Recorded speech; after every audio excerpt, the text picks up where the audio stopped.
The Regions Bank postgame report. Regions Bank, the official bank of the SEC.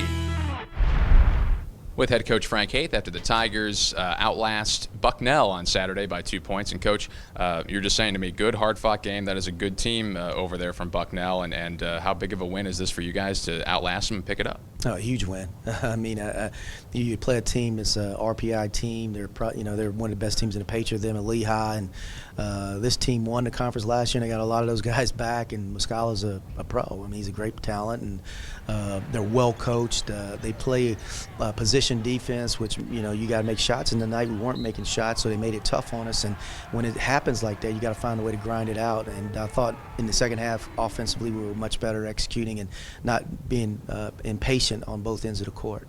Shot the ball much better in the second half, and Stefan Yankovic gave you a nice spark at the beginning of the half, and he's been doing that a lot this season, hasn't he? Yeah, and Steph is, obviously we're trying to get through his situation where he can get out there and play a whole lot more, but he is an offensive player. I mean, when he's out there, he can make shots, and he's got good skills. He made a nice assist. We ran a play to get elbow to touch on the block, and he can see over defense. And where he's got to continue to grow is on the defensive end, and he will. But there's no question he gave us a huge lift there at the beginning of the second half.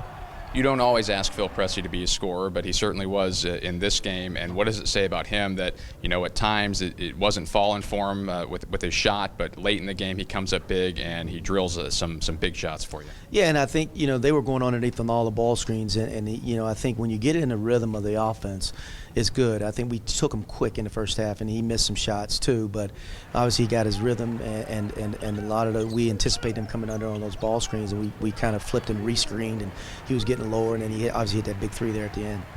I know coming out of the UCLA game, the message to your guys was learn from it, and here you find yourselves in another close game right away. And did you feel like they applied some lessons learned from California in this one to pull out a win? Yeah, I thought our execution was pretty good down the stretch. We only had one play there, although EJ got a layup and he missed a layup or got blocked or whatever there at the end of the clock. But we worked clock, we got good shots.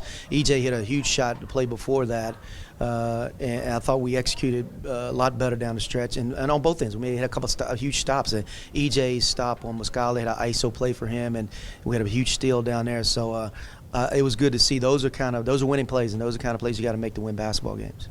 With the non-conference wrapped up now and heading into SEC play on Tuesday, first of all, how do you feel overall about things? And second of all, how do you need to adjust, and how does your team need to maybe change a little bit, if at all, heading into league play? We just got to continue to get better. We got it's conference play. It's interesting. You sit and you watch all these teams this week, and they're all playing conference games. We still had the one non-league game, but we'll get into it on Tuesday. We'll start our prep work tomorrow. We'll have a quick turnaround here playing on Tuesday night, but our guys are excited about conference play. All right, Coach, thanks. Congratulations. Thank you. That's head coach Frank Haith after the Tigers' 2-point win over Bucknell.